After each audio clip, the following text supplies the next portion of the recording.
Hi, this is Nicholas Bell with Ion Cinema, here to review The Tender Bar, the 8th film directed by George Clooney, which Amazon Studios is releasing December 17th, 2021. It is based on the memoir by Pulitzer Prize-winning American author and journalist J.R. Moehringer about his growing up in Long Island in 1973 to roughly about 1987, and focuses primarily on his relationship with an Uncle Charlie, played by Ben Affleck, who was just nominated for a Golden Globe for his performance.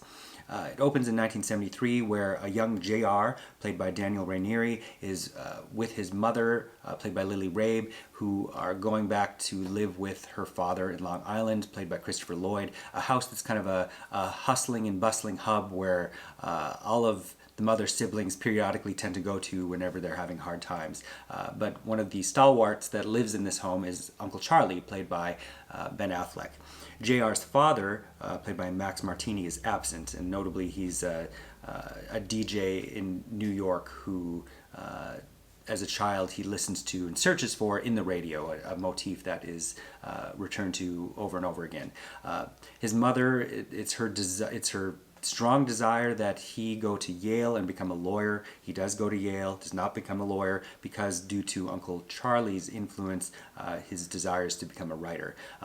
Charlie works as a bartender in a bar called the Dickens, and there, in this environment, he becomes enamored with literature and the art of writing. We see him as he grows up into a teenager, played by Sheridan, eventually graduating, getting a job at the New York Times, ultimately where he isn't selected to be a reporter.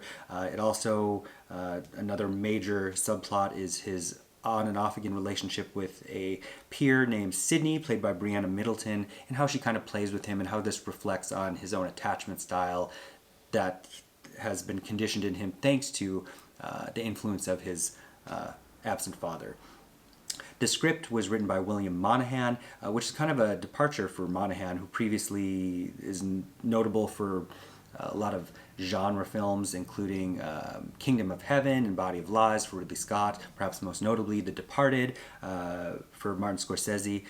He also directed his own feature, Mojave.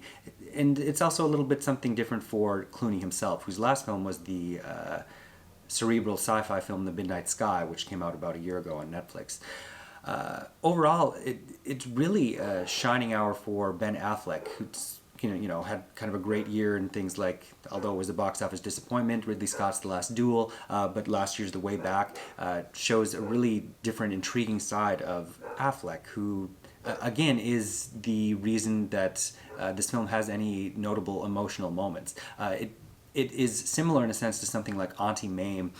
However, you want Charlie to be the focus instead of JR himself, who is consistently provided narration as an adult by Ron Livingston, which again feels a little bit heavy and unnecessary and telling more than showing. Clooney has a tendency, like a lot of actors who direct films, to base a lot of soundtrack selections over moments that really would have been more powerful if there were none.